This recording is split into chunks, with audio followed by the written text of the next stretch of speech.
यांची कच्ची वाजायला लागली ना की अंथरुणात झेललेला माणूस पण उठून नाचायला लागतो.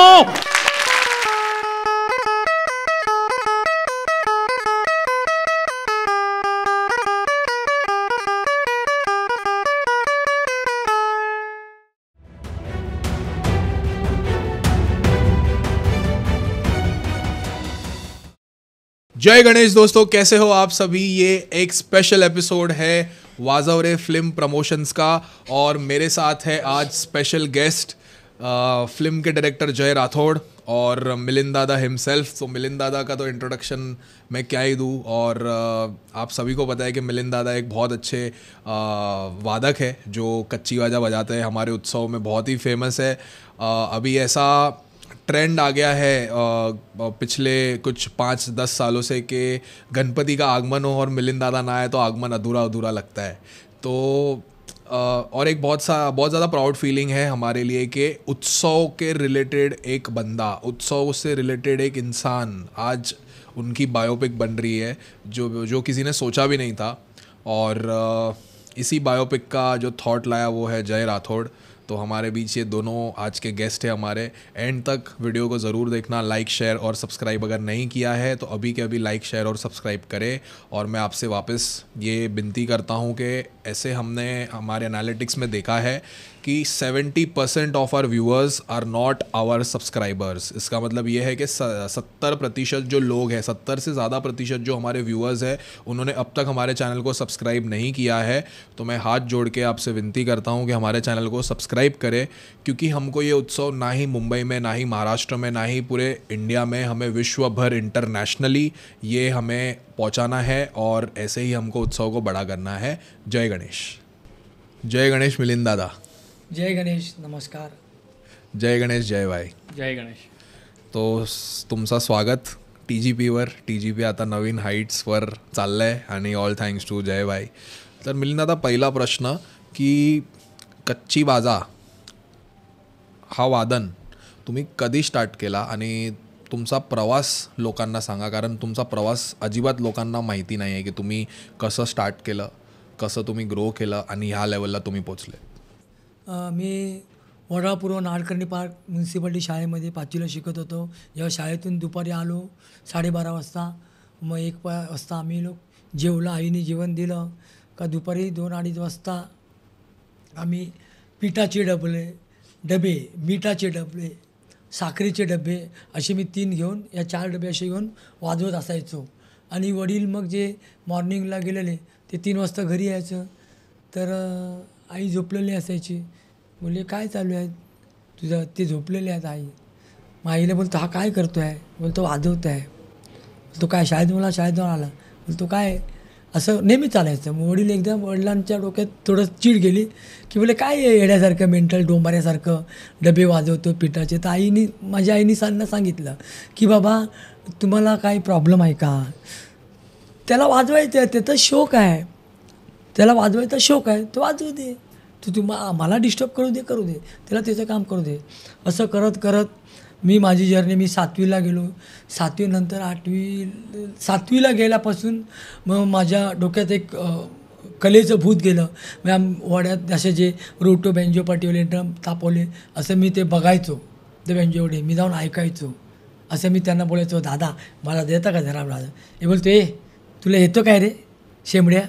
बोलले दादा मी ट्राय करतो द्याना. नाही तुला नंतर देतो, पहिलं शिक. ठीक आहे जाऊ द्या. असंच योगा करताना मी लहानपणी मायकल जॅक्सन, म्हणजे जर जगातला चांगला डान्सर आहे तर मायकल जॅक्सन आहे आणि आमच्या देशातला आहे तो प्रभुदेव आहे. पण मी दोघांचे डान्स करायचो. त्याच्यानंतर मला आमच्या वाड्यात एक छोटा मिथून म्हणून ओळखलं जायचं. मी मिथूनचा डान्स करायचो. मग असंच एक ठिकाणी मी डान्स करायला गेलो त्या लग्नाच्या हळदीमध्ये. तर एक मित्र भेटला, संतोष कदम म्हणून वाड्यातला. तो बोला तू खूप चांगला डान्स करतो, तू राहतोस कुठे? बोला वाड्यामध्ये. बोला ठीक आहे. बोलतो माझ्याबरोबर येशील डान्स करायला? बोला ठीक आहे. मग त्याच्याबरोबर मी असं 5-6 ठिकाणी झोपडपट्टीमध्ये कोणाच्या हळदीत, बड्डेच्या पार्टीत वाजवायला जायचो. तर मला काय नाही द्यायचा, फक्त खुश आहे, फक्त चांगले कपडे घालायचो आणि डान्स घालायचो.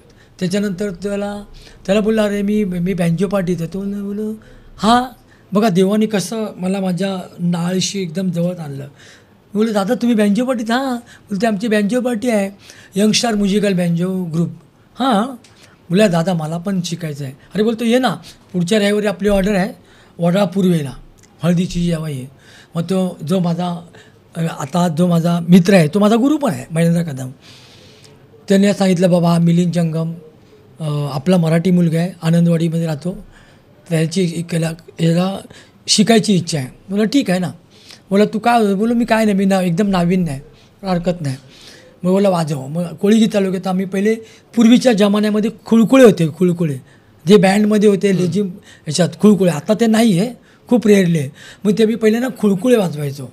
अच्छा. त्याच्यानंतर मग मी महेंद्राने मला ड्रम वाजवायला शिकवलं, त्याच्यानंतर थाप डोल वाजवायला शिकवला, त्याच्यानंतर बेस डोल शिकवायला, नंतर मला महेंद्राने कच्ची डोल शिकवला. पहिलं सिंगल आणि डबल. जसं नुसतं आपण भात खाऊ शकत नाही किंवा नुसती वरण किंवा डाळ पण खाऊ शकत नाही, दोघांचं कॉम्बिनेशन पाहिजे. जसं कच्ची डोल ह्याच्यामध्ये दोघांचं कॉम्बिनेशन पाहिजे, सिंगल आणि डबल, तर ते मॅच होतं आणि तो एक सूर बनतो. मग महेंद्राने मला कच्ची डोल शिकवला, त्याच्या पाठीत मी बरेच वर्ष वाजवलं. त्याच्यानंतर मला अरुण दादा भेटला, तो माझा दुसरा गुरु आहे, तर मी त्याच्या पाठीत पण वाजवायला लागलो, शिकायला लागलो. मग आम्ही भुलेश्वरचा जुनी फुल गल्ली ह्या गोविंदा आम्ही वाजवायला जायचो लहानपणी. मी शाळेतून सुटल्यावर तिथे जायचो. तर मग भुलेश्वरचा नामचीन जुना फुलगल्लीतला गोविंदा, त्यांचे अध्यक्ष त्यावेळी नामदेव शिंदे होते, खूप चांगले व्यक्ती होते आणि ते लोक पण आम्हाला खूप रिस्पेक्ट द्यायचे आणि त्यांना आमच्याशिवाय कुठला म्हणजे ते बोलतात आम्हाला कोण नको, तुम्हीच पाहिजे. मग तो जो गोविंदा आहे जेव्हा गिरगावात यायचा आणि गिरगावच्या राजाच्या इथे तो गोविंदा 20 मिनटं वाजवायचा.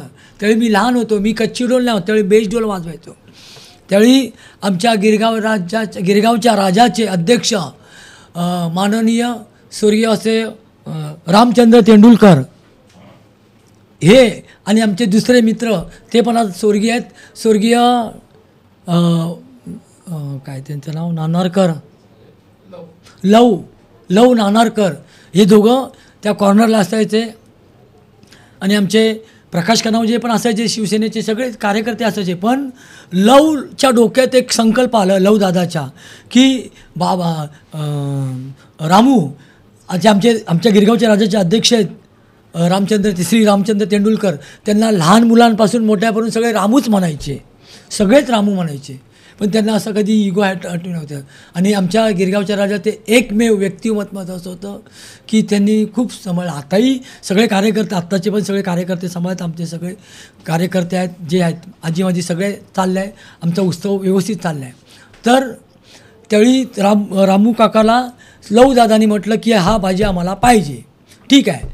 त्यावेळी आमचे जे अध्यक्ष आमच्या ग्रुपचे अरुण डावरे यांना बोलवलं रामू काकांनी, इकडे अरे तुमचा बाजा बंद करा. बोला हां. तर बोलले तुम्ही कुठले आहेत? तर बोलो वडाळा पूर्व. तुम्ही हा भुलेश्वरचा? बोला हां बरोबर.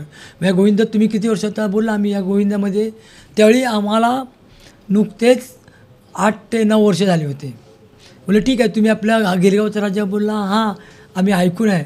बोलले तुम्ही वाजवशाल का? बोले हां. मग एक काम करा, गोविंदा संपला का 2 दिवसांनी आम्हाला गलीत येऊन भेट देऊन जावा. मग त्याच्यानंतर आमचे अरुण दादा आमचे त्यांच्याबरोबर जे सहकार्य होते 4 जण ते गेले गिरगावच्या राजाच्या अध्यक्ष श्री रामचंद्र तेंडुलकर त्यांना भेटले. तो काळ होता मे बी 80-81चा प्रवास होता. मी लहान होतो, तरुण होतो, बेस डोल वाजवायचा. ते फोटो आता भेटतील माहीत नाही, देवाची जर योगाकडून भेटले तर जुने फोटो. आणि मी खरोखरच मुंबईच्या महाराष्ट्राच्या जनतेस, माझ्या सगळ्या मराठी बांधव, गुजराती बांधव, सगळ्या धर्मीय, सगळ्या पंथातल्या लोकांना मी सांगतो आहे की आमची जी सुरुवात, माझा जो प्रवास जो गिरगावात झाला आहे तो गिरगावच्या राजामुळे, हे मी हक्काने सांगतो, गिरगावच्या राजामुळे. त्याच्यानंतर आम्ही गिरगावच्या राजाला सकाळी 9ला चालू करायचं, 3:30ला बंद म्हणजे बंद. रामचंद्र तेंडुलकरांनी बोललं ना, डेडलाईन, बंद म्हणजे बंद, अरुण बंद, मिलिंद बंद, चलो पैसे घ्या निघून जावा. कोण कार्यकर्ते पण त्यांच्या पुढे बोलायचे, एवढा त्यांचा रिस्पेक्ट होते, त्यांच्यामध्ये ती धमक होती असं. आणि आज आमच्या मंडळाचे जे आधारस्तंभ आहेत आज आमच्यात नाही आहेत ते, पण आम्हाला गिरगावच्या राजामध्ये जेव्हा आम्ही पहिल्यांदा वाजवलं त्यावेळी थोडंसं आम्हाला फ्लो मिळाला. त्याच्यात दुसऱ्या वर्षी वाजवलं, अजून थोडा फ्लो मिळाला. आणि त्याच्यात तिसऱ्या वर्षी वाजवलं ना तर आम्हाला फ्लो मिळाला. आणि गिरगावच्या अख्ख्या गिरगावमध्ये अरुण बँजोपाटी नाव ओळखले जात होते. आणि त्यावेळी आमच्या गिरगावात खूप मोठे मोठे कलाकार होते, आहेत अजून. इब्राहिम चाचा आहे, पुरुषोत्तम साळुंके, विजू चव्हाण आहे, शशी भोमसे काका आहेत. असे बरेच कलाकार आमच्या गिरगावमध्ये आहेत. काही बिचारे स्वर्गीय आहेत, काही अजून हयात आहेत.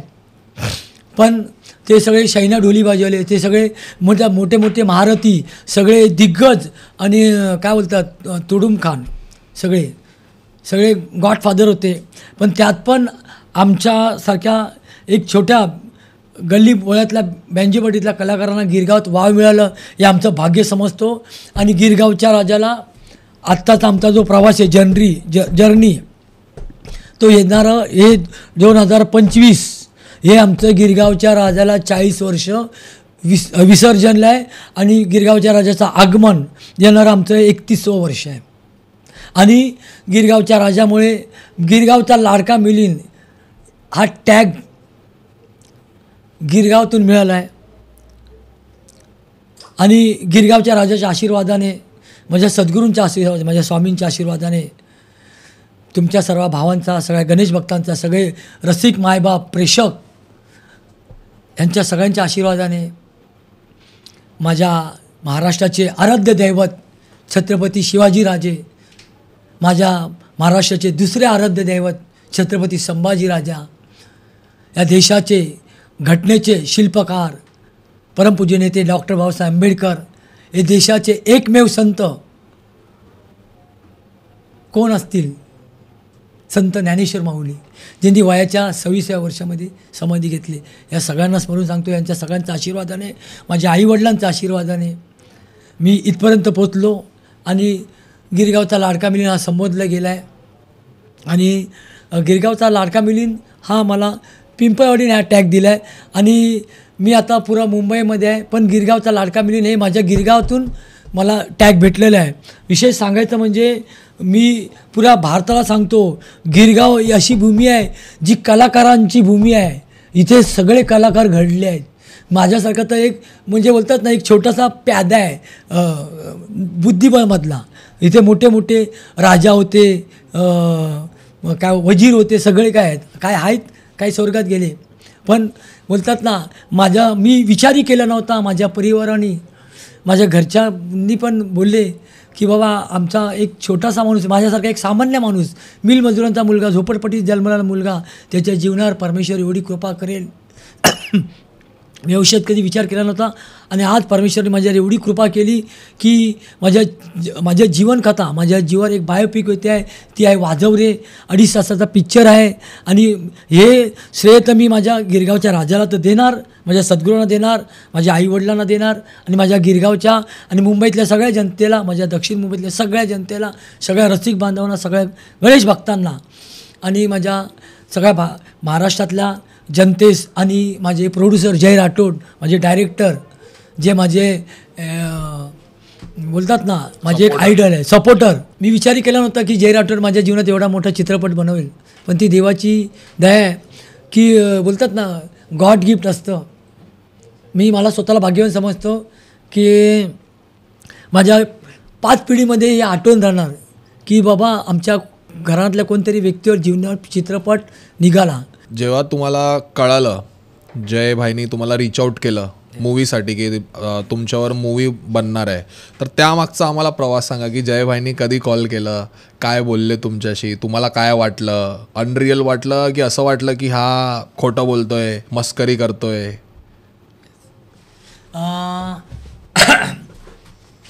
सर तुम्हाला सांगायला मला आवडेल आणि मुंबईतल्या सगळ्या जनतेस, सगळ्या गणेश भक्तांना, माझे सगळे रसिक बांधव, सगळे माझे जे आईवडील आहेत त्यांना सांगायला मला आवडेल की जय राठोड यांनी मला लॉकडाऊनच्या नंतर, म्हणजे मे बी आज 5 वर्ष झाले, पहिल्यांदा मला फोन केला.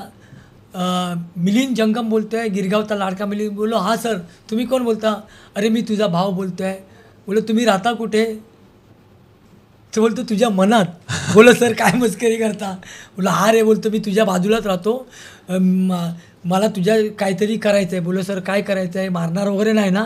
बोलो मी साधा. अरे बोलतो मारणार नाही रे बाबा, मला तुझ्या जीवनावर एक शॉर्ट फिल्म बनवायची आहे, तर तुझी इच्छा आहे का, तुझी इच्छा प्रबळ आहे, तू सक्षम आहेस का.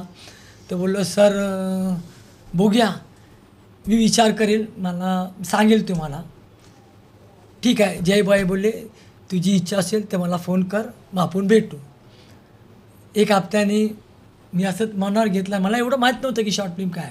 नंतर मग मी मित्रांना सांगितलं, दोघा तिघांना. बोलला असं असं आहे. तर बोलतो यार तुझ्यावर ऑपॉर्च्युनिटी होती, तू का सोडलीस. अरे शॉर्ट फिल्म भले अर्धा तासाची तू भारतभर पोचला असता सोशल मीडियातून. बोल ठीक आहे जाऊ दे. मग ते वर्ष निघून गेलं, मी काय जयबाईला फोन नाही केला. ठीक आहे. त्याच्यानंतर जयबाईला मी 1-1.5 वर्षानंतर समोरून फोन केला. जयबाईचा नंबर काढून फोन केला. बोलो जय सर, बोललो दादा मी मिलिंद बोलतो आहे. बोला नंबर सेव्ह आहे, गिरगावचा लाडका मिलिंद. बोला हां झालं काय आलं, तुमची तयारी आहे. बोला हां सर माझी तयारी आहे, तुम्ही माझ्यासाठी जे पण काय कराल त्याच्यासाठी माझी तयारी आहे. बोले नक्की. बोला आम्ही तुझ्या आता शॉर्ट फिल्म नाही बनवणार, आता तुझी मोठी फिल्म बनवणार. बोलो मोठी म्हणजे कितकी. बोलतो 5 तासाची आहे. मी पण मला एवढं नॉलेज नव्हतं. तुझी आता 5 तासाची फिल्म बनवणार, तू कधी भेटतो आहेस. बोलो सर भेटतो. आणि 1 हप्त्यात जय सरांशी मी गिरगावात भेटलो, त्यांच्या बिल्डिंगखाली. त्यांनी माझ्याशी मीटिंग केली. बिल्डिंग असं असं आहे, आपल्याला बनवायचं आहे आणि आपण माझ्या ऑफिसमध्ये तुम्हाला बोलवतो. मग तो 20 दिवस निघून गेले. जयबाईंनी मला सांगितलं की तुला रात्री कामावरून कधी पण सूट 9ला 10. मी कामाला कोपर करण्याला आता मार्शल वॉलपेपर कंपनीमध्ये कामाला आहे. तर कोपर करणे ब्रँचला असतो मी, पहिला माहीमला होतो. तर बोललं तू कामावर ज्यावेळी पण सुटशील तू इथे ये, मला फोन कर, बाकी आपण पुढचं बघू. मग चर्नी रोडला जयबाईंचं ऑफिस होते. तर मी कामावरून सुटल्यावर जयबाईंच्या ऑफिसमध्ये 11पर्यंत यायचो. जयबाई मला जेवण मागवायचे, जेवायचो.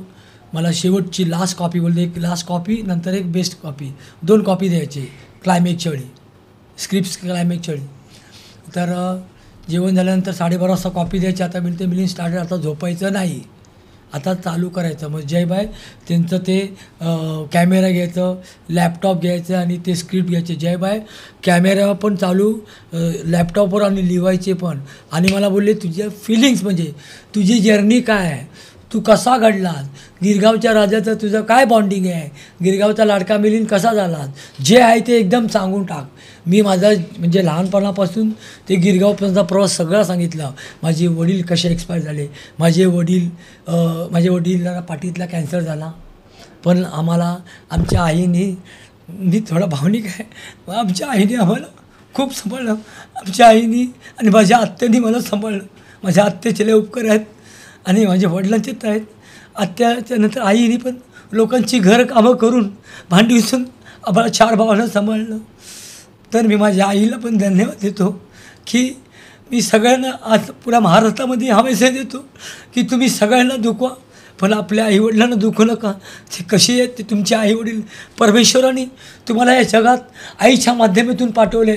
आमचे शिवाजीराजे असू दे, संभाजीराजे असू दे, संत ज्ञानेश्वर असू दे, संत गोराकुमार असू दे, या मनुष्य असू दे, कोणी असू दे, प्रत्येकाला आईच्या माध्यमातून यायचं आहे. म्हणून देवाने आईला मोठी दर्जा दिली आहे. आणि काय पुस्तकात लिहिलेलं आहे की आईच्या पायाखाली जन्नत आहे. तर माझ्या आईच्या माध्यमातून माझं भविष्य घडलं. माझ्या भावांनी मला सपोर्ट केला. आणि विशेष म्हणजे जी माझी बायको आहे, जी माझी अर्धांगिनी आहे, जी माझी गावची बायको आहे. मी मुंबईमध्ये म्हणजे मुंबईत खूप मुली होत्या, पण मी बोलू घ्या असं मी मुलींच्या भानगडीत पडलो नाही, प्रेमात पडलो नाही मी, कारण मला ते सगळं इग्नोर होतं, म्हणजे नको होतं ते सगळं. कारण मी माझं अस्तित्व आणि माझं चारित्र्य सांभाळलं आणि माझे पाय जमिनीवर ठेवले. आणि काही गोष्टी अशा घडल्या आमच्या घराण्यात किंवा मित्रांमध्ये, त्या सगळे ते माझ्याकडे बोध आहेत. आणि आम्ही वडील माझे घडले, तर मी बोललो की आपल्याला हे सगळं करायचं आहे, आपल्या पाठी वडील नाही आहेत, आपल्या पाठी जबाबदारी, आपल्याला काहीतरी करायचं आयुष्यामध्ये असं आहे. आणि नंतर मग मी गावची बायको केली, माझ्या लग्नाला 21 वर्ष आले. मला इथपर्यंत आणायचं, मोठं व्हायचं माझ्या बायकोचा पण हात आहे. माझा एकच मुलगा आहे. मी जेव्हा कामावरून सुटून वाजवायला जायचो, मी राहायला कामोट्याला गेले 14 वर्ष आले. माझी बायको मी येईपर्यंत जेवायची नाही. माझ्या मुलाला ती शाळेत न्यायची, शाळेत आणायची, नंतर तो कॉलेजला स्वतः जायचा, पण त्याला सगळं ती माझी बायको करायची. आणि माझी बायको मी येईपर्यंत माझी वाट बघायची 2-2 वाजेपर्यंत बिचारी. आणि मी आल्यानंतर मग जेवायचो आणि आम्ही झोपायचो. त्याच्यासाठी माझ्या बायकोला पण ॲप्रिशिएट देतो. आणि मी एक कोकणातला माणूस आहे. मिलिंद जंगम हा कोकणातला माणूस आहे. वैभवडी माझं गाव सडुरे, मुक्काम पोस्ट सडुरे, तालुका वैभवडी, जिल्हा सिंधुदुर्ग, कोकणातला माणूस आहे. विशेष म्हणजे आमच्यामध्ये एक भावकी असते, प्रत्येकामध्ये एक भावकी आहे. आपल्या महाराष्ट्रामध्ये प्रत्येक कुठल्याही प्रांतात असू दे, म्हणजे ते एक भावकी असते. पण त्या भावकीच्या मिटिंगला जावं लागतं. आमच्यामध्ये खूप हे आहे ते, पण मी त्या भावकीच्या मिटिंगला पण नाही जातो. पण माझ्या भावकीनी पण मला सांभाळून घेतलं. मी कधी जायचो नाही ना, पण माझी भावकी, मी 6-6 महिने 8-8 महिने मिटिंगला जायचोच नाही. तर मला भावकी बोलले, अरे तू कलाकार आहे. मी बोललो तू काय? मी बोललो मला माझे प्रोग्राम असल्यामुळे मला नाही जमत आहे, मी बिझी कलाकार आहे. अरे बोलले कधीतरी वेळ. पण माझ्या भावकीनी पण मला सांभाळलं, माझ्या परिवाराने सांभाळलं. आणि आज जो माझा प्रवास आहे गिरगावचा, तो पुऱ्या महाराष्ट्रात बरं झालेला आहे. आणि बोलतात ना लालबागवाल्यांनी म्हटलं, मिलिंद नाही म्हणत आहे, लालबागवाले जे काही मंडळ आहेत त्यांनी सांगितलं आहे. हरहरवाडा बिल्डिंगमधले जे आमचे सागर पंचायत त्यांनी म्हटलं आहे.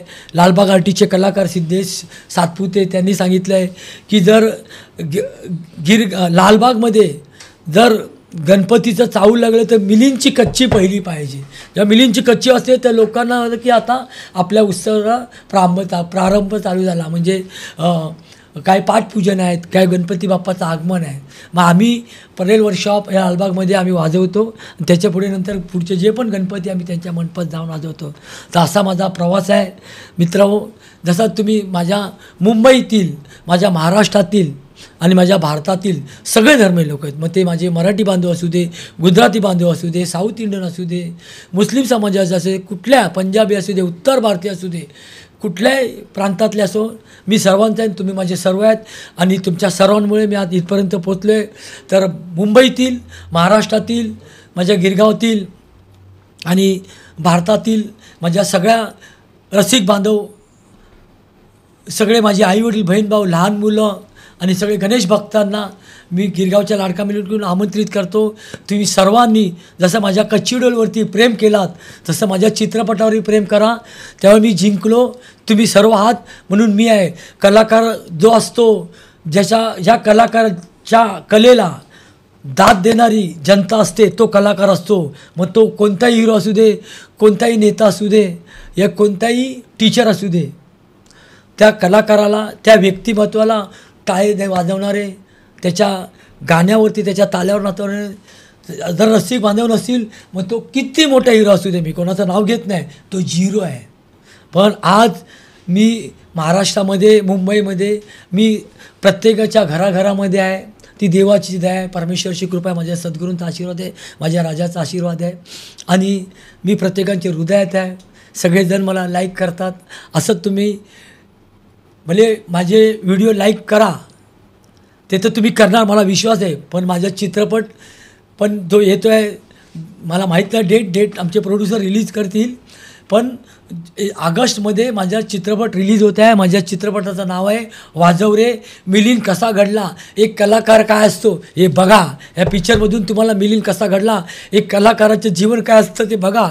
मेरा नाम जोकर पिक्चरमध्ये तो जोकर असतो राजकुमार, तो सगळ्यांना हसवतो पण तो पाठी दुखी असतो. ते सगळ्यांनी तो चित्रपट बघितला. तसा एक कलाकार आहे. कलाकारच्या मागशिवेत तुम्हाला माहीत नाही. कलाकार किती वेळ मी असं की माझ्या घरी झगडे झालेले आहेत, कामातून कधी साहेब लोक रागवले आहेत, कधी फॅमिलीमध्ये इश्यू झालेले आहेत, पण तरी मी माझी जे दुःख आहे ते मागे सारून मला कलाकार जनतेला, माझ्या रसिक बांधवांना एंटरटेनमेंट करावं लागतं. आणि त्याच्यामध्ये ते तर बिचारे खुश होतात, ते मंद नाचतात, पण मी पण बोलतात ना, मला पण एक मोटिवेशन, म्हणजे म्युझिक अशी चीज आहे की बऱ्याच जणांचं स्ट्रेस निघून जातं. अशी कला आहे. आणि मी तर हक्काने सांगेल गिरगावमध्ये मोठे मोठे कलाकार इब्राहिम चाचा होता, विजू चव्हाण आहेत, शशी काका आहेत, पुरुषोत्तम साळुंके होते, प्रकाश साळुंके होते, अजय खाडे होते, शंकर काका होते, शंकर साळुंके, असे बरेच कलाकार आहेत. आणि काही होते, काही देवाघरी गेले. पण दुसरा विषय सांगायचं म्हणजे मुंबईमधला जर पहिला बँजो असेल तो सूरसागर डोंगरी रवी मामाचा. आज रवी मामा पण नाही आहेत, ते पण आज रिसेंटली 6 महिने वारले आहेत. तो मुंबईतला पहिला बँजो ड्रम थापवला. मुंबईतला दुसरा बँजो म्हणजे कच्ची बँजो ज्यांनी चालू केली ते cocktail musical banjo group grand रोडचा आहे, काँग्रेस हाऊसचा. अशोक जाधव, अरुण जाधव, अनिल जाधव हे सगळा त्या परिवाराचा आहे. त्याच्यानंतर मुंबईतला तिसरा बँजो ग्रुप आहे जो माझगाव तारवाडीतला आहे. आणि मुंबईतला जर चौथा बँजो ग्रुप आहे तो वड्यातला आहे. आणि बँजो पार्टी पहिले पण पक्या मामाचे पहिले सगळे होते. पण जर गिरगावमध्ये जर कच्ची बँजो जर असेल ना, 10 इन्स्ट्रुमेंटमध्ये 3 कच्ची डोल, 2 ड्रम, 2 थाप, बेस बँजो, तो स्वामी समर्थ म्युझिकल ग्रुपनी आणला आहे आणि अजूनपर्यंत टिकून ठेवला आहे. आणि मी सगळ्यांना बोलतो की कलाकार कोणता असू दे, तो रोडवरचा असू दे किंवा फिल्म, पण त्याचे पाय त्यांनी जमिनीवर ठेवले पाहिजे. मी माझे पाय जमिनीवर ठेवले आहे. मला कोणी काय बोललं, मला कोणी वाईट म्हटलं, मी ते इग्नोर करायचं. मी माझं कर्म चांगलं करत गेलो म्हणून देवाने माझ्यावर दया केली. आणि आज इथपर्यंत मी या कलेच्या माध्यमातून आज गिरगावच्या गल्ली बोळातून नाचणारा कलाकार, फिरणारा आज पडद्यावर झळकणार आहे. तर रसिक बांधव, पुन्हा एकदा तुम्हाला सांगतो की माझा चित्रपट ऑगस्टच्या पहिल्या हप्त्यात रिलीज होत आहे. तुम्ही तो चित्रपट जाऊन बघा, तुम्हाला आवडेल. जसा माझ्या कच्ची डोलवरती प्रेम केलात तसं माझ्या चित्रपटावरही प्रेम करा. नमस्कार. गणपती बाप्पा मोरया, मंगलमूर्ती मोरया, स्वामी समर्थ, जय महाराष्ट्र, जय भीम, जय हिंद.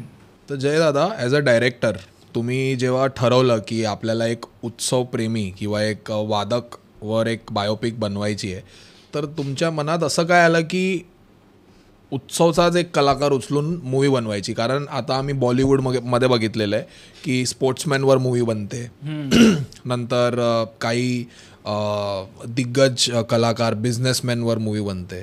तर तुम्ही मिलिंद दादाचाच टॉपिक का ठरवला? कसं आहे, आता तुम्ही बॉलिवूडची मूवी बघणार की कोणती दुसरी मराठी मूवी बघणार, कसं आहे की आजच्या हिंदी मूवीमध्ये कसं आहे की टॉपिक आणि कॉन्टेंट हे नाही, डिफरंट नाही आहे. सगळं मेलोड्रामा चाललं आहे, फॅमिली ड्रामा चालला आहे. कच्ची वादक हे कसं आहे टॉपिक की आउट ऑफ द बॉक्स आहे. ठीक आहे, आपण विचारू शकत नाही की एक कच्ची वाजवणाऱ्यावरती पिक्चर बनवू शकतो का. ठीक आहे, तुम्ही आपले मिल्खा सिंग झाले, he is a good man. तसं असं लोक आहेत ज्या लोकांनी काही नॅशनल अवॉर्ड की ओलम्पिक्स हे सगळं घेतलेलं आहे, त्यासाठी त्यांच्यावर ते आपण चित्रपट बनवला त्या लोकांनी. पण कसं आहे, पण जसं आम आदमी आहे, एक असा व्यक्ती आहे जो मेहनत तेवढीच करतो, बस त्याच्याकडे खाली फक्त नॅशनल अवॉर्ड नाही आहे. बाकी घर चालवायला, पोताचा घर घडवायला मेहनत तेवढीच करतो. आता आपण सोल्जरचा एक्झाम्पल घेऊ की सोल्जर आपण बोलतो की पोलीस कर्मचारी आहे, ते सोल्जर आहे, किती मेहनत करतात आपल्यासाठी. फरक फक्त एवढंच आहे की आम आदमी पण तेवढीच मेहनत करतो, पण ते बॉर्डरवरती नाही करत, ते घरचा आणि कामाच्या बॉर्डरवरती करतो. आणि त्या आता मिलिंदचं आपण एक्झाम्पल घेऊ, जसं की मिलिंदने सांगितलं की तो राहतो कामोटेला, ठीक आहे, काम करतो माहीमला आणि फेमस झाला गिरगावला. त्याला जर्नी कशी आहे, ठीक आहे, तर ते जर्नी दाखवायला खूप आवश्यकता आहे. आणि हे कसं आहे की एक डिफरंट कॉन्टेंट आहे की लोकांना काहीतरी वेगळं दिसायला भेटेल इथे, की हे फक्त असा एक फॅमिली मेलोड्रामा नाही आहे. This is an family melodrama, but in here you will see how common man is, बोलताय ना की कसं तो दाबलेला आहे त्याची रिस्पॉन्सिबिलिटीसाठी, की हा मला एक करायचं आहे पण मी करू शकत नाही, माझ्याकडे काय नाही आहे पण मला हेच करायचं, मला तो मला माझी लाईफ सायकल करू देत नाही पण मला हे करायचं आहे. तर हा कसं आहे, हे जे स्ट्रगल आहे ना सगळ्यांच्या जीवनमध्ये आहे पण वेगवेगळं आहे. आता जसं की माझं स्ट्रगल आहे की मला मोठा डायरेक्टर बनायचं आहे, संजय लीला भन्सालीसारखं नाव बनवायचं आहे, ठीक आहे. तुमचं असं आहे की आपण मोठा पॉडकास्टसारखं एक चॅनल बनवू. मिलिंदचं असं आहे की मी अजून काय मोठं नाव करू. स्ट्रगल सगळ्यांना पाहिजे, पण कसं आहे ते स्ट्रगल वेगवेगळं आहे, पण ते सगळ्यांचं लाईफमध्ये आहे. तर हे जे स्ट्रगल आहे ना ते कॉमन स्ट्रगल आहे जे आपण तेथे दाखवू शकतो. त्या हिशोबाने मला वाटलं की एक कच्ची वादकावर आपण चित्रपट बनवू शकतो, तर आपण एक डिफरंट कॉन्टेंट हे केलं, कारण की असं त्या हिशोबाने आपण सिलेक्ट केलं. जयदादा एक बोला की उत्सवला मोठ्या पडद्यावर दाखवणं एक चॅलेंजिंग टास्क आहे, हे सोपं नाही आहे. कारण आपला उत्सव म्हणजे एक मुंबईचा आता सरकारने पण एक अधिकृत उत्सव म्हणून गणेश उत्सवाची घोषणा केलेली आहे. तर गणेश उत्सव अधिकृत सण आहे महाराष्ट्राचा. तर हा अधिकृत सण हे म्हणजे बोलतात ना, मुंबईतला प्रत्येक माणूस आणि मुंबईतला जन्मलेला प्रत्येक बाळ हे गणेश उत्सव म्हणजे त्याच्या जीवात असतो. तर हा उत्सव मोठ्या पडद्यावर कसं आपण प्रस्तुत करावं, कसं प्रेझेंट करावं, हे एक चॅलेंजिंग गोष्ट आहे, म्हणजे सोपं नाही आहे. तर हे काय काय चॅलेंजेस तुम्ही फेस केली आणि start of the film and end of the film हे प्रेक्षकांना सांगा. सो चॅलेंजेस कसे असतात की पहिलं तर तुम्ही इमॅजिन करणार 2 वस्तू. पहिलं तुम्ही इमॅजिन करा की चिंतामणीचं आगमन आणि गिरगावचं विसर्जन. तर तुम्हाला काय भेटणार? पहिलं गर्दी, second colours, third the noise of the drummings, की कशी ढोल वाजतात, कसे लोक वेड्यासारखे नाचतात आणि कशी गर्दी तिथे जमा होते. तर गणेश उत्सव हा फ्रेमवरती आणण्यासाठी ते आपल्याकडे खूप वेगवेगळे डिपार्टमेंट्स आहे. तुमचे ज्युनियर डिपार्टमेंट झाले, नंतर प्रोडक्शन डिपार्टमेंट झाला, नंतर प्रोडक्शन डिझाईन डिपार्टमेंट झाला, त्याच्यात अजून सगळे वेगवेगळे डिपार्टमेंट, सेट डिझायनिंग पण झालं. त्याच्यानंतर काय आहे की तुम्हाला आर्टिस्ट पाहिजे. ठीक आहे, आता आम्हाला माहिती आहे आपला आर्टिस्ट संतोष आहे की संतोष मिलिंदचा रोल करत आहे, पण संतोषला ते शिकवायला पाहिजे ना, त्याची रिहर्सल बरोबर आहे की नाही, ढोल कसा वाजवायचा आहे, त्या संतोषमध्ये मिलिंद दिसायला पाहिजे की त्याला काय करायचं. आता मिलिंद ते 2-3 स्टाईल आहे, असा वाजवायचा, डोक्यावर घ्यायचा आहे, हे ते बरोबर होणार नाही, तर लोकांना कळणार नाही की हे कसं चाललं आहे. तर असं आहे, तर टाईम लागते आणि कसं आहे ते that also effects on the financial budget what you have. तर ते हिशोबाने आहे तो खूप सारी बघायला लागते की आपण कसं काय दाखवू शकतो. आणि आम्हाला माहिती आहे की प्रोड्युसर ऑफ द फिल्म पण तुम्हीच आहात, प्रोड्यूस पण तुम्हीच केली आहे पिक्चर आणि डायरेक्ट पण तुम्हीच करत आहात. तर बजेटिंगचा जो फॅक्टर असतो तो खूप मोठा असतो आणि मराठी पिक्चरला एवढी बजेट नसते, सगळ्यांना माहिती आहे, तुम्हाला पण माहिती आहे. तर या फिल्मचा बजेट लोकांना सांगा की या फिल्मचं काय बजेट आहे आणि तुम्ही कसं मॅनेज केलं सगळं सिंगल हँडेडली. बिकॉज आम्हाला दिसलं नाही की कोण मोठा production house is supporting you और कुठला मोठा डायरेक्टर आहे तो सपोर्ट करतोय तुम्हाला. तर तुम्ही हे कसं सगळं मॅनेज केलं? बघा कसं आहे, तुम्हाला करायचं आहे ना तर तुम्ही करणार. तुम्ही एकदा फिक्स केला की मला हा करायचं आहे, तर नंतर ते काय सगळं घडवणारा गणपती आहे. पैसे कुठून येणार, आर्टिस्ट कुठून येणार, प्रोडक्शन टीम कुठून येणार, की लोक कसे भेटणार, त्याच्यावर सोडायचा. ते सगळं आता बजेट जे आहे ते कसं आहे ते डिपेंड कॉन्टेंट टू कॉन्टेंट. जसं आमचा कॉन्टेंट आहे ते तुम्ही बघून तुम्हाला कळेल की कितकं खर्च आहे, कसं आहे. आम्ही तुम्हाला असं डायरेक्ट फिगर्स देऊ नाही शकत, कारण की ते थोडं कॉन्फिडेन्शियल आहे. पण आहे, खर्च लागतं आणि हेवी लागतं. कारण की कसं आहे, तुम्ही एक मोठ्या पडद्यासाठी तुम्ही एक चित्रपट बनवत आहे, 70 mm स्क्रीनसाठी तुम्ही एक चित्रपट बनवत आहे. ठीक आहे, तर त्या हिशोबाने ते दिसायला पण पाहिजे. तुम्हाला 8K मध्ये शूट करायचं आहे, तुम्हाला हे सगळे साऊंड मॅनेजमेंट्स प्रॉपर पाहिजे. ठीक आहे, खूप मोठा स्टाफ असतो. आमच्या शूटिंगला अंदाजानं आपली 150ची आमची युनिट असायची. 150 लोकांची proper unit, apart from artist and everyone, की आमचे 150 लोक आहे कामाला, apart from juniors. Production design झालं, व्हॅनिटीज झाली, हे झालं, ते झालं, फलाना झाला, ढेकणा झाला. की रात्र 9ची शिफ्ट आहे तर रात्री 12ला घरी जायचो, सकाळी परत 7ला यायचं आहे. आणि शूटिंग कसं आहे ते डिफिकल्ट आहे आणि आहे, पण ते सगळं पण तुम्हाला कसं आहे की पहिलं घडवायला की मला करायचं आहे, हे तुम्ही फिक्स केला ना मला करायचं आहे, तो रस्ता बरोबर बनतो. बरोबर बनतो. पहिलं तुम्ही फिक्स करा की मला करायचं आहे, नंतर सगळं होणार, असं आहे. तर दादा एक आम्हाला सांगा की तुम्ही ठरवलं की पिक्चर बनवायची आहे, तर तुम्ही शॉर्ट फिल्म का नाही बनवली, तुम्ही फीचर फिल्मच का बनवली? आणि एक प्रश्न असा आहे की आता आम्ही खूप मोठे मोठे पिक्चर पण बघितलेत की डायरेक्टली OTT बरोबर टायअप होतात, तर तुम्ही सध्या तरी OTT बरोबर टायअप नाही केलेलं आहे, तुम्ही रिलीज करत आहात थिएटरमध्ये, तर त्यामागचं एक कारण काय की मला थिएटरमध्येच रिलीज करायचं आहे? बघा, पहिला तुमचा पॉईंट नंबर 1 की तुम्ही शॉर्ट फिल्म कशाला नाही बनवली. ठीक आहे, शॉर्ट फिल्म मी बनवलेली आहे, बट मिलिंदची नाही बनवली. शॉर्ट फिल्म कसं आहे, मी ह्या इंडस्ट्रीमध्ये लास्ट 10 वर्ष काम केलं. हा this is my first as a निर्माता दिग्दर्शक पहिला मूवी आहे.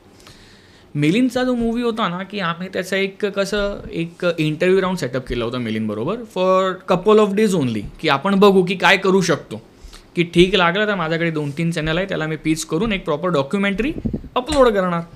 नंतर काय झालं की स्टोरी अशी घडायला लागली की आम्हाला इंटरेस्ट यायला लागला की नाही, आपण काहीतरी करू शकतो का.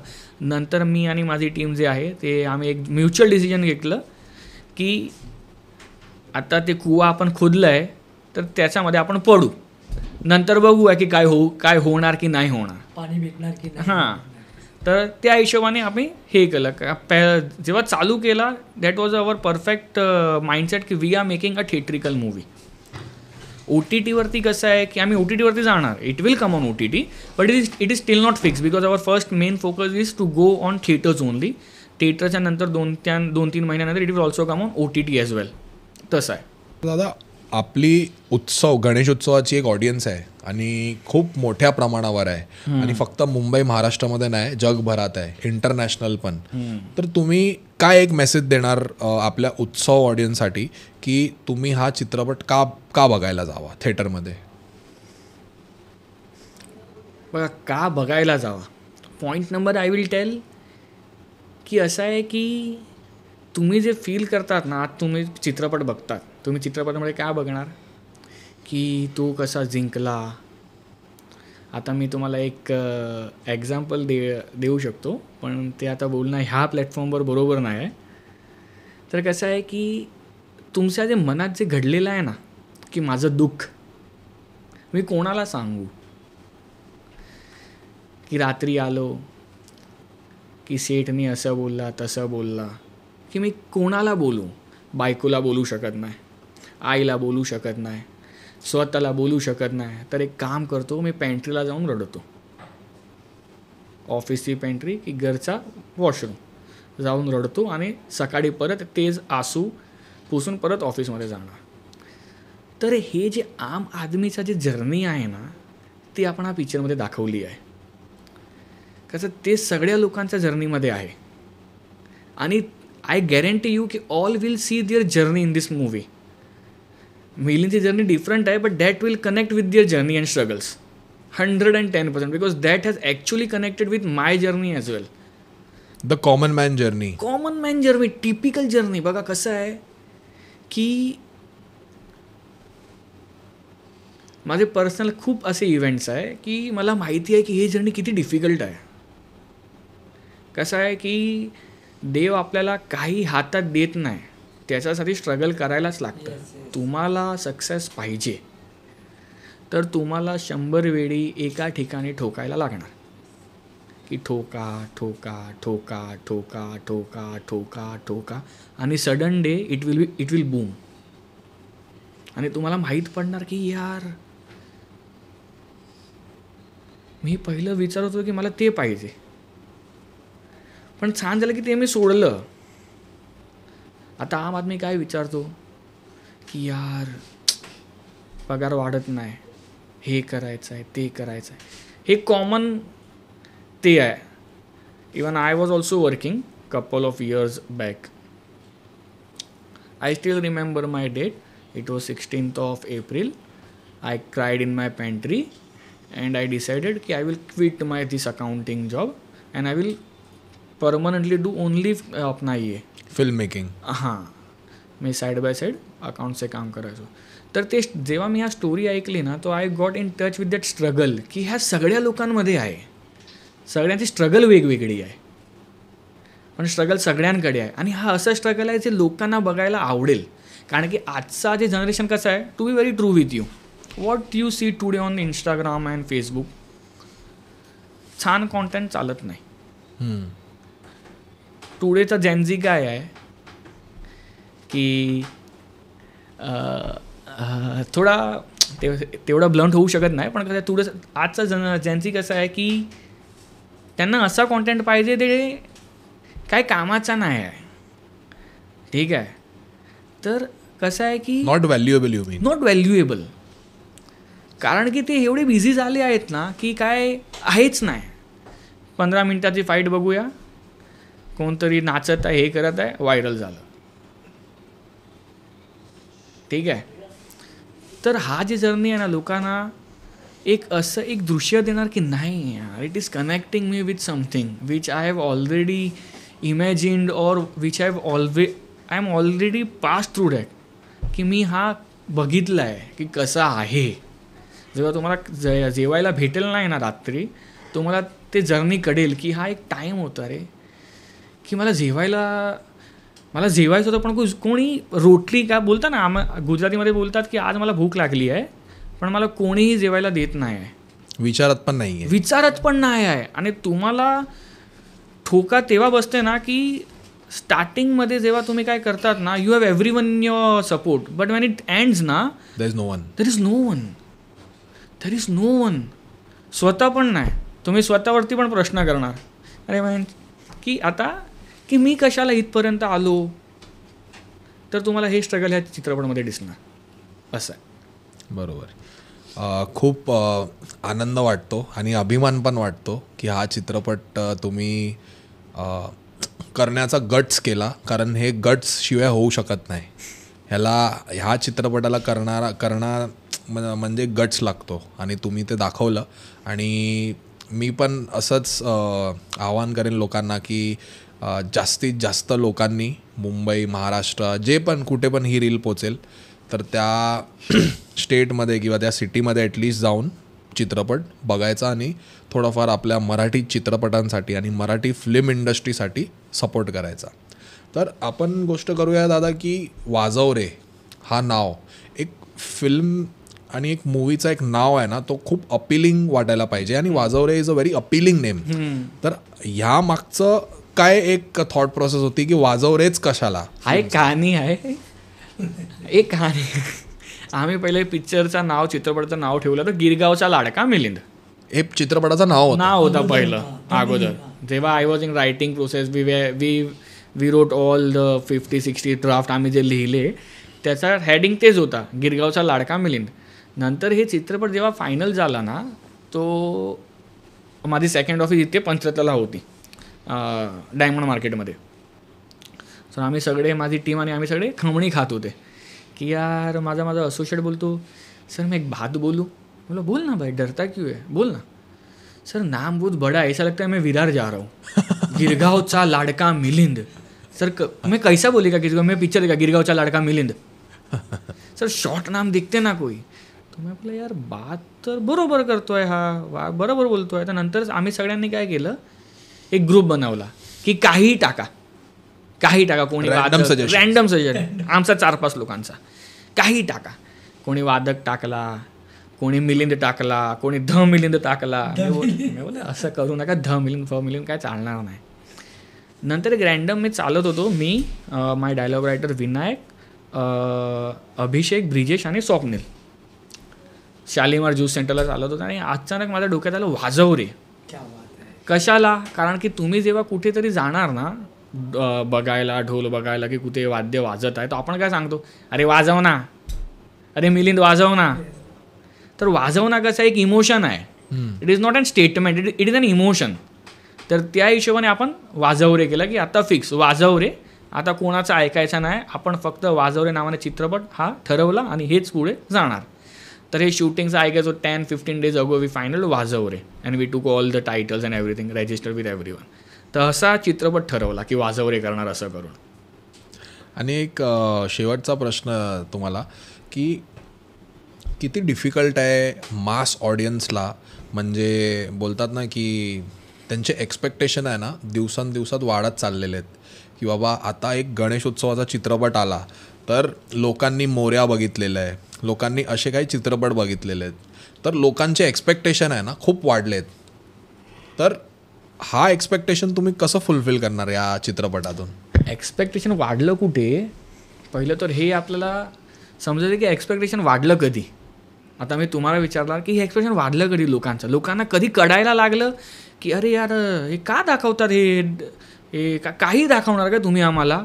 आजकालची ऑडियन्स खूप इंटेलिजंट झाली आहे. कधी कोरोना आला, थिएटर बंद झाले, OTT आला, तर लोकांना एवढी आदत पडली की बस scroll scroll scroll scroll scroll scroll. कोणाला आता पहिलं आम्ही एक स्टडी केली होती, मला एक स्टडी आली होती की लॉकडाऊनचा अगोदर the screen viewing average screening view time of an individual should be 16 seconds or 20 seconds. After corona it is 4 to 5 seconds only. की 4 सेकंडमध्ये तुम्ही तुमच्या ऑडियन्सला दाखवू शकले नाही की हा रील कशाला बघायची आहे. It will be scrolled. Either you shout, either you be naked, either you do anything to hold audience 4 seconds, then only they will see next 4 seconds. काही करा. तर कसं आहे, डिमांडिंग तर ऑडियन्स आहे. तर त्यासाठी कसं आहे की आज आपण जे मराठी चित्रपट घडवतो ना, ते कसं आहे, त्याच्यामध्ये पहिला it is an theatrical movie. ठीक आहे, रील नाही आहे, त्याच्यामध्ये कॉन्सेप्ट आहे, त्याच्यामध्ये एक इमोशन आहे, त्याच्यामध्ये ॲक्टिंग आहे. ते आपण लोकांना रिअलिस्टिक वाटायला पाहिजे. तर ते डिफिकल्ट तर आहे. आणि लोकांना बिलिव्हिंग कसं आहे की आम्हाला माहिती आहे की आम्हाला बिलीव्ह झालं की एकदम परफेक्ट आहे. आमचा बनवायचा काम होता. आता लोकांना आवडणार नाही आवडणार ते लोकांचं काम आहे. ते आपण ठरवू शकत नाही की तुला काय ना आवडला. मी आणि माझ्या टीमनी 100% कोशिश केली की आपण हा चित्रपट असं बनवू की लोकांना की स्ट्रगल काय आहे, की व्हॉट इज देअर, की व्हाय शुड दे बिलीव्ह की असं काय होऊ शकतो कोणाच्या लाईफमध्ये. ठीक आहे, ते आम्ही पूर्ण प्रयत्न केला. आता it is in the hand of the audience to see that and believe that and to make this content more and more viral along the people. कारण की कसं आहे, गणेश उत्सव आपण बोललं ना तर ते मास ऑडियन्ससाठीच आहे. गणेश उत्सव म्हणजे की मास ऑडियन्स आली, तर ते आय गेस चित्रपट ते मास ऑडियन्ससाठीच आहे. आणि ते डिफिकल्ट आहे. आता बघू ऑडियन्स काय ठरवतात, चित्रपट त्यांना आवडतो की नाही आवडतो. आपण आपलं काम केलं.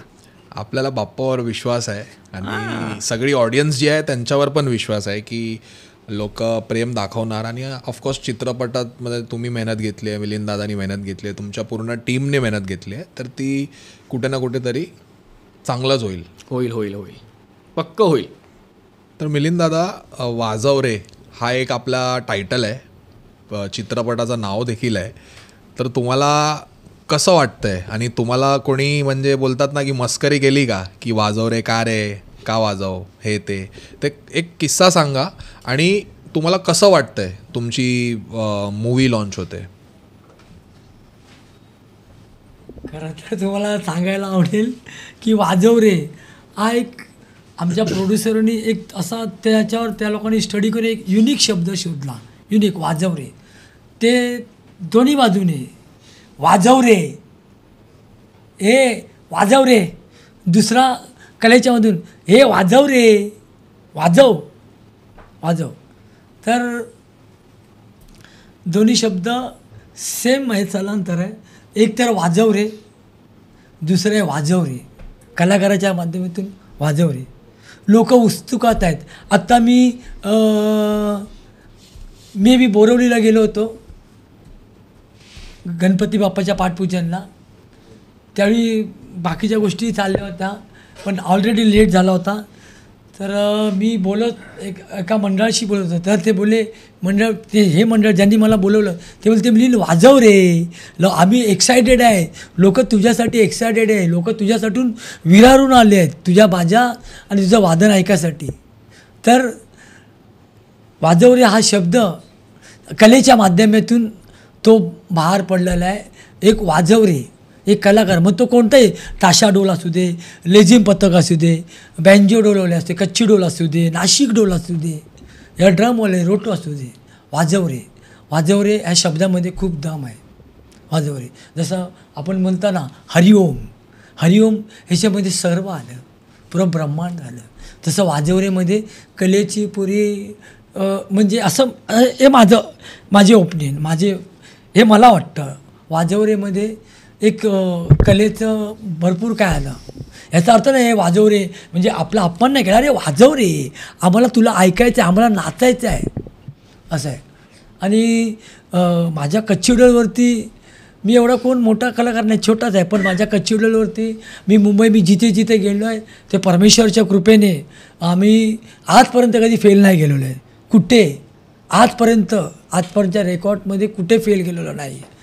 पुन्हा एकदा मुंबईतील सगळ्या माझ्या जनतेस, महाराष्ट्रातल्या जनतेस, भारतातल्या सगळ्या जनतेस, सगळ्या रसिक बांधवांना, सगळ्या कलाकारांना आणि जे सगळे कलाप्रेमी आहेत, जे म्युझिक लवर आहेत, जे बँजो लवर आहेत, जे कंची लवर आहेत, ते तर सर्वांना स्वामी समर्थ मुजिगल ग्रुप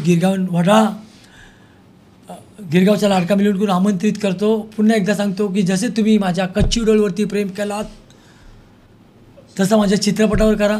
जसे तुम्ही मी तुमच्या हृदयात जागा दिली आहेत मला, तसे माझ्या कच्ची डोलसाठी पण तुमच्या हृदयात जागा द्या. आणि मला विश्वास आहे की महाराष्ट्रातली माझी सर्व जनता, सर्व धर्मातले लोक आहेत, सगळे माझे बांधव आहेत, भारतीय आहेत माझे, तो हा पिक्चर आणि महाराष्ट्रातली सगळी जनता, माझे आई वडील असू दे, लहान भाऊ असू दे, सगळे गणेश भक्त असू दे, सगळे शिव भक्त असू दे, सगळे भीम भक्त असू दे, सगळे राम भक्त असू दे, हा पिक्चर बघायला जाणार. मला 100% 1000% विश्वास आहे. कारण आत्तापर्यंतचा माझा प्रवास तुम्ही सर्व आहे म्हणून मी इथपर्यंत पोचलो. जर तुम्ही माझा चित्रपट बघितला नाही तर मिलिंद झिरो होणार. पण मला विश्वास आहे माझ्या रसिक बांधावर की, आणि खेडेगावपासून शहरापासून ते खेडेगावर तुम्ही सर्वजण माझा चित्रपट बघणार आणि माझ्या चित्रपटाला आशीर्वादित करणार, हा मला विश्वास आहे. नमस्कार, धन्यवाद. जय गणेश. जय गणेश.